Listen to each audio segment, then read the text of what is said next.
Social isolation doesn't just make you feel bad, it actually rewires your nervous system for more stress. When you don't have close relationships, your brain interprets the world as more dangerous, as a baseline. It stays in a low-level fight or flight mode, keeping you tense, exhausted, and burned out. And it doesn't matter if you're objectively successful. If you don't have deep connections, your brain registers this as a survival threat. This is why so many high performers reach a point where everything might look great on the outside, but on the inside, unless they prioritize connection, they end up running on fumes. Welcome to Beyond Success, the podcast for high achievers seeking deeper meaning, fulfillment, and purpose. Now, here's your host, world-renowned leadership coach and therapist, Tian, Ph.D. Most achievers have a formula. Work hard, stack wins, build success. And somewhere along the way, relationships will just work themselves out. At least that's their assumption. But that assumption is wrong. The longest-running study on human happiness, the Harvard study of adult development, proves that strong relationships are the number one predictor of not just happiness, but also health and longevity. Not money, not status, not how many luxury vacations you take or how optimized your morning routine is. Connection. Real, deep, meaningful, authentic relationships. The people who had the strongest relationships in their 50s lived longer. They were healthier. They even had better brain function in old age. Meanwhile, the most successful people who neglected connection ended up lonely, sick, and miserable, even with millions in the bank. And if you're listening to this right now, you probably already know this on some level. You've had moments, maybe late at night, maybe after a big win, where it hits you, that nagging emptiness, that voice in the back of your head asking, what's the point of all this if I have no one that I really care about to share it with? Or maybe it's more subtle. Maybe you've just gotten used to relationships feeling shallow. Surface-level conversations, business connections, acquaintances that you grab drinks with but never really open up to. Maybe you tell yourself you don't need other people that much, that you're built differently, that relationships take too much energy, and besides, you have important work to do. But the truth is, isolation isn't strength, it's a slow-acting poison. A life without real connection is a life of quiet suffering. The research backs it up. Social isolation is as bad for your health as smoking at least 15 cigarettes a day. Your nervous system is wired to need connection, and when you don't get it, it wears you down. Emotionally, mentally, and even physically. More stress, more anxiety, more burnout. Less motivation, less meaning, less life. But let's talk about what happens when you do get connection right. When you surround yourself with the right people, people who actually see you, who bring out the best in you. Then life gets so much easier. The stress that used to crush you suddenly feels lighter. The goals that used to feel like a grind suddenly start to feel exciting again. And love, fulfillment, a real sense of purpose. They're no longer things that you have to chase. They're things that you live. That's what we're diving into in this episode. Why connection is the key to everything you want. Why so many achievers screw it up. And how to start getting it right. I'm Tian. For almost the past 2 decades, I've been helping hundreds of thousands of people from over 87 countries find success, meaning, and fulfillment in their personal and professional lives.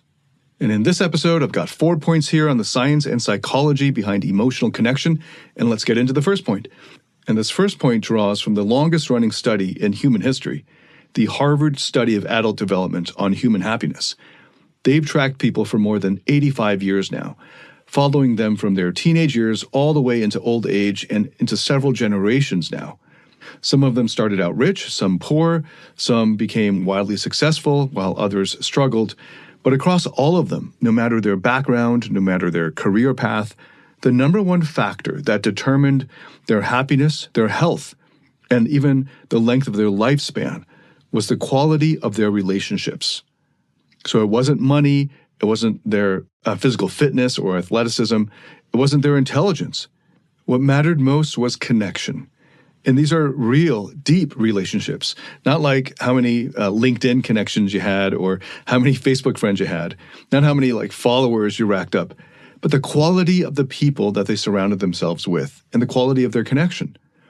And the ones who had strong supportive relationships lived longer, they had lower rates of heart disease, their cognitive function stayed sharper as they aged, and they even reported lower levels of physical pain overall.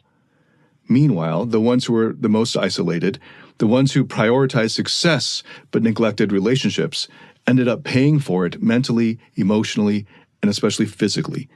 They had higher rates of depression, they suffered more from chronic illnesses, they even experienced a faster decline in brain function. And it actually gets worse.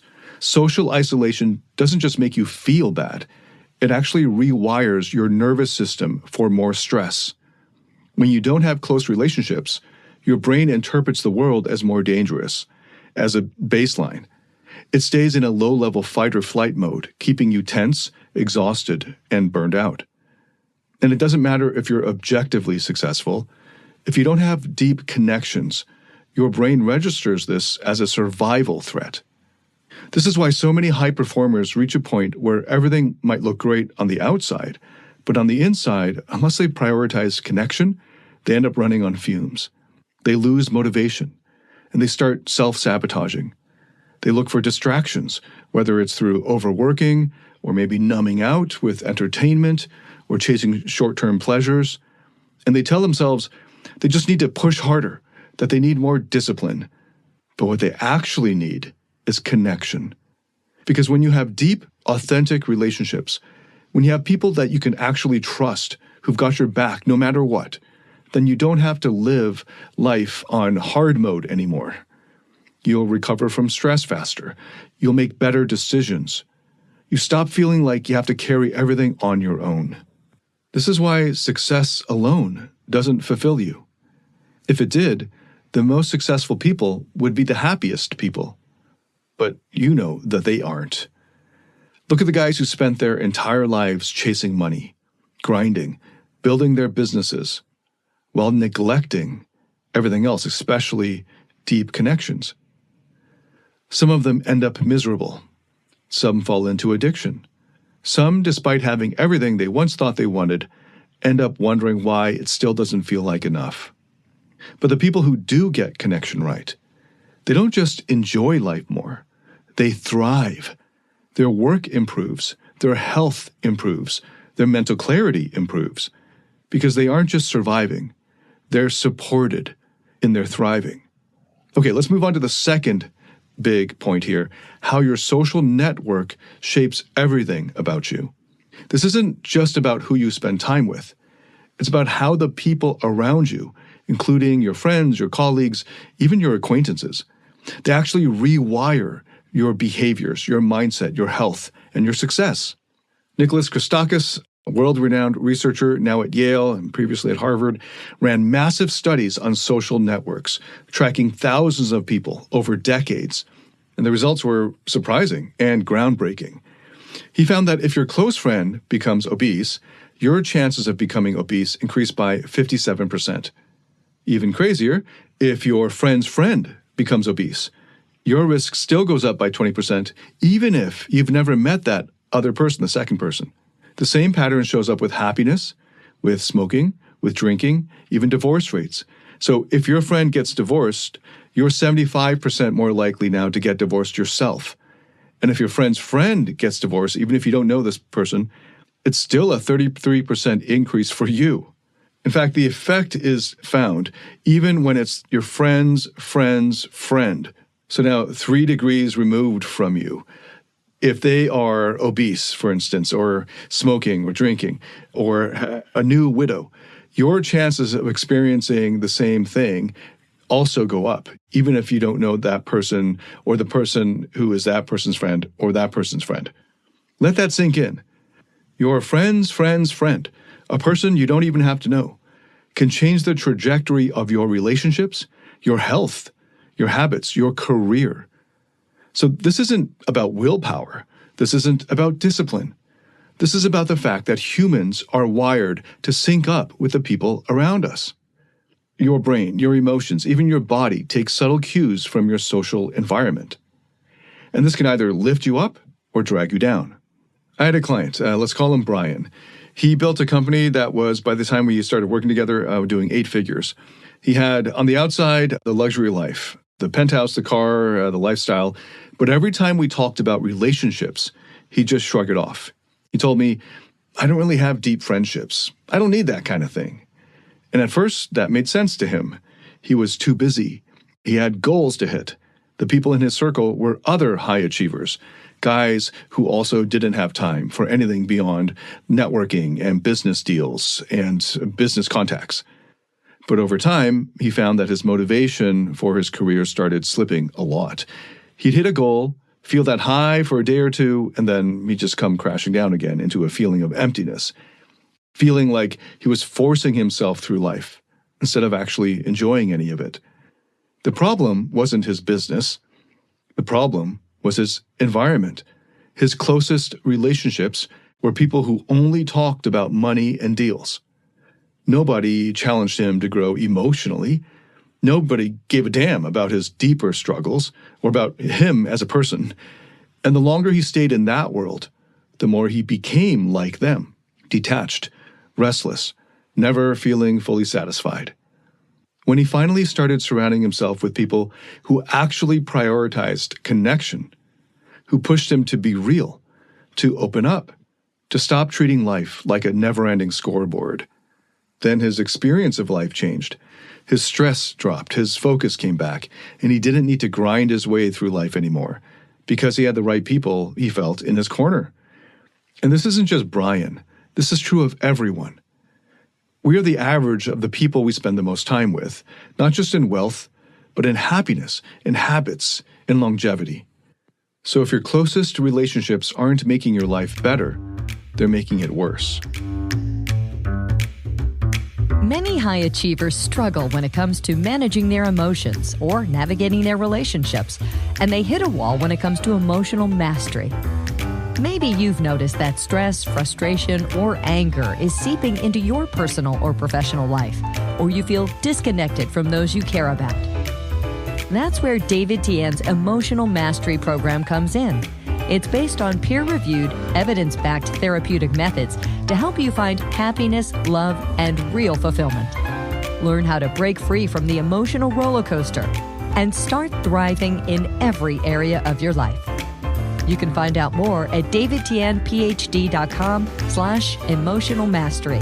That's DAVIDTIANPhD.com/emotional mastery.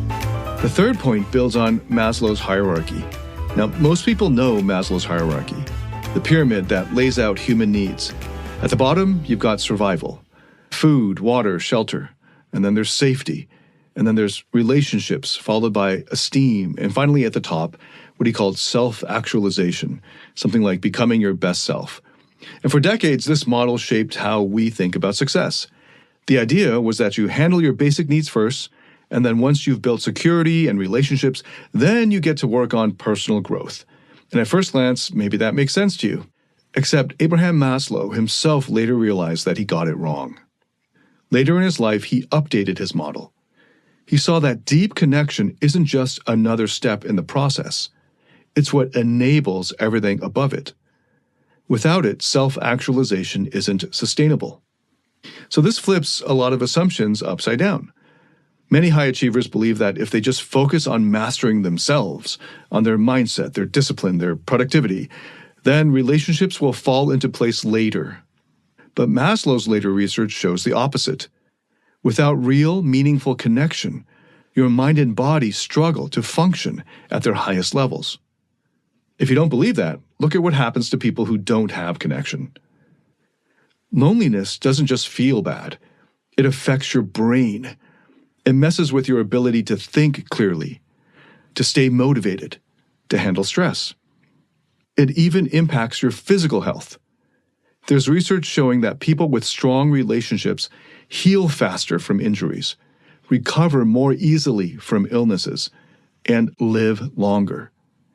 Because connection isn't a luxury, it's a fuel. And let's go even deeper. Connection here isn't just about relationships with other people. It's about how you relate to yourself, your connection to yourself. This is something that comes up all the time in my therapeutic work and in my coaching work. Someone feels stuck. They've done all the right things. They've built their career. They worked on their mindset. They've hit their goals. But they're still restless, still unsatisfied. When we dig into it, there's always a disconnect. Parts of them are carrying pain that's never been processed. Parts of them have been ignored, buried, or pushed aside. And the way they relate to others is just a reflection of how they relate to those parts of them inside themselves, that internal struggle. You can't outgrow your need for connection. And you can't self-actualize in isolation. It doesn't matter how much discipline you put to it or how much you achieve. If you don't have relationships that support you, that challenge you, and keep you accountable, your growth will hit a ceiling. This is why so many high performers reach a point where they start losing momentum and burn out. They push harder, but the energy isn't there anymore. They start feeling like success has turned into a grind instead of something they want to do, that they wake up excited to do. It's because they're missing the fuel source that keeps personal growth alive. So the solution isn't to keep pushing through it. It's to stop trying to do everything alone and to start prioritizing connection. And now on to the fourth and final point. Most people assume their biggest fears are failure or rejection or loss. But when you strip away all of that, beneath the fear of not achieving enough or not being good enough or not being loved enough, there's something deeper. Abandonment, exile, being left behind. And even deeper than those is the result of abandonment, isolation. Irvin Yalom, one of the leading voices in existential psychology and one of the most renowned psychiatrists ever, spent decades studying what truly haunts people. He identified 4 fundamental anxieties that drive human behavior: death, meaninglessness, freedom, and isolation.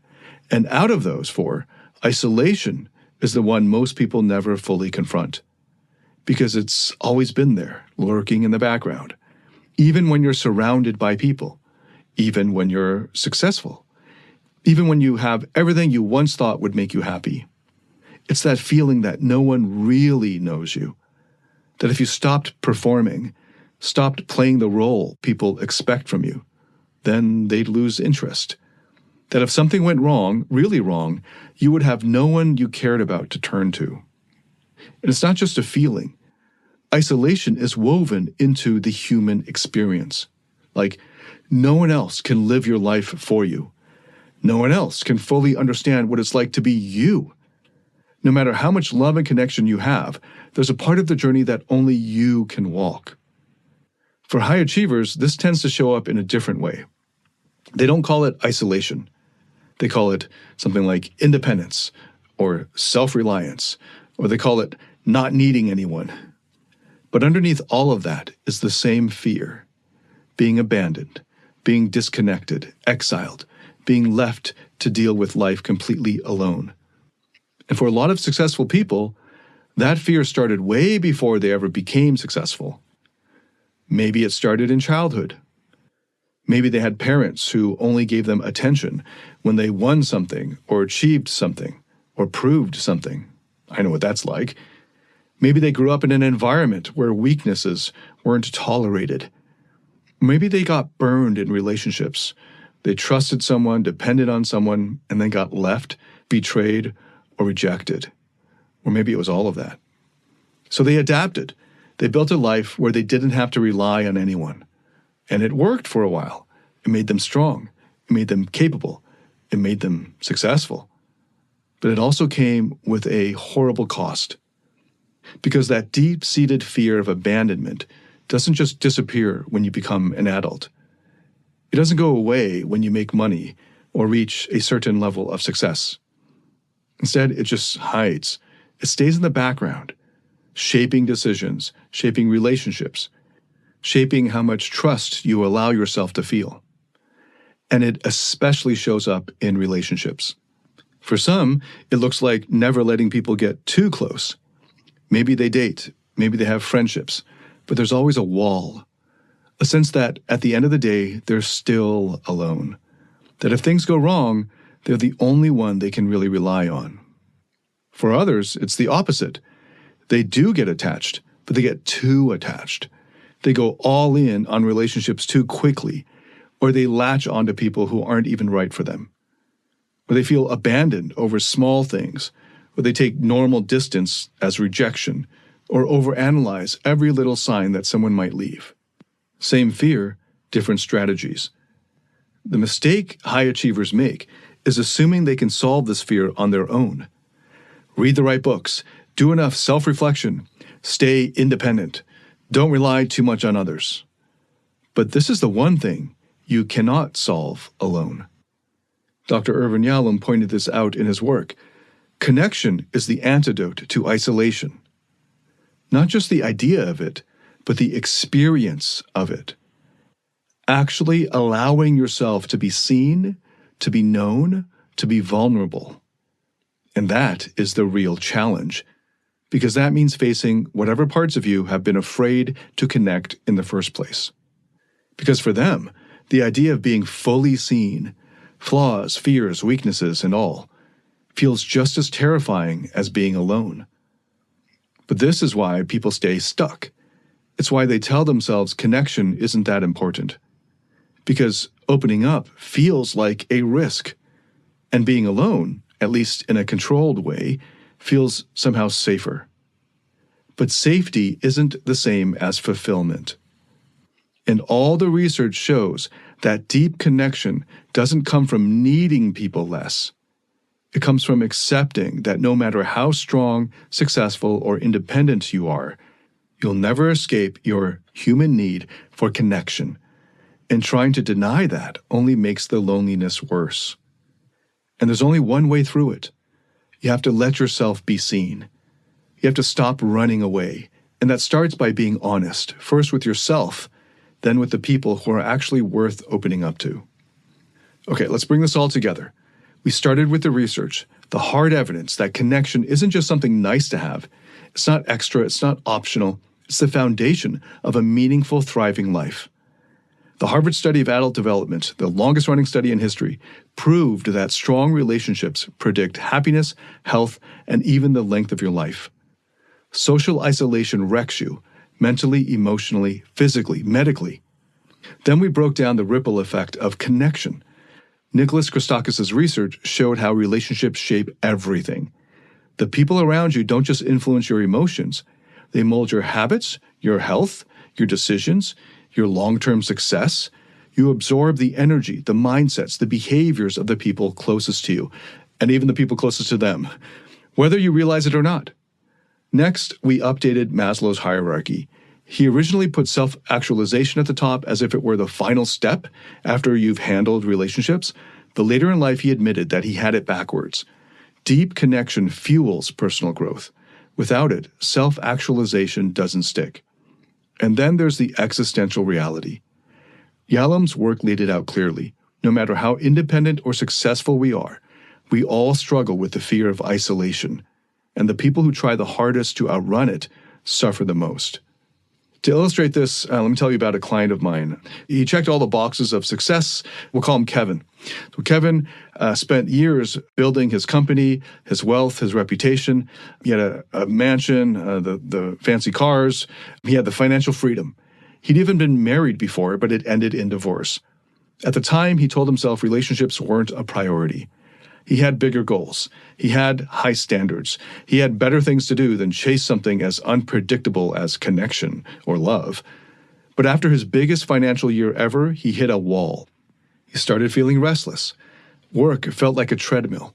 No matter what he accomplished, the high didn't last.